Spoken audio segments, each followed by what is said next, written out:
సాధారణంగా సినిమా వేడుకలు గతంలో హైదరాబాద్లో ఎక్కువగా జరిగేవి. కానీ తెలుగు రాష్ట్రం రెండుగా విడిపోయిన తరువాత సినిమా ఫంక్షన్లు హైదరాబాద్తో పాటు ఆంధ్రాలో కూడా జరగడం మామూలైంది.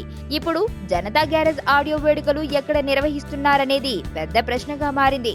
సాధారణంగా అయితే ఏపీలో నిర్వహించేవారు. కానీ ఆంధ్ర ముఖ్యమంత్రి చంద్రబాబు నాయుడుతో ఉప్పు నిప్పులా ఉన్న హీరో జూనియర్ ఎన్టీఆర్ తన latest movie Janata garage audio function ఖమ్మంలో చేస్తే ఎలా ఉంటుంది అని ఆలోచిస్తున్నట్లు తెలుస్తుంది.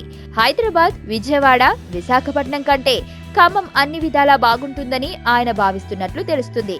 ఈ మేరకు నిన్న ఖమ్మం నుంచి వచ్చి కలిసిన అభిమానులతో ఎన్టీఆర్ సూచనప్రాయంగా చెప్పినట్లు వినికిడి. ఖమ్మం జిల్లాలో తెలుగుదేశం అభిమానులు కాస్త ఎక్కువే. వారే బాలయ్య అభిమానులు, ఎన్టీఆర్ అభిమానులు కూడా. చంద్రబాబుతో అంతగా పొసగని ఎన్టీఆర్ ఆంధ్రాలో ఫంక్షన్ చేయకపోవచ్చు. అందుకే బోర్డర్లో ఉండే ఖమ్మంలో చేస్తే ఉభయతారకంగా ఉంటుందనుకుంటున్నారో ఏమో. మరి ఖమ్మం జూనియర్ కు కలిసి వచ్చేనా?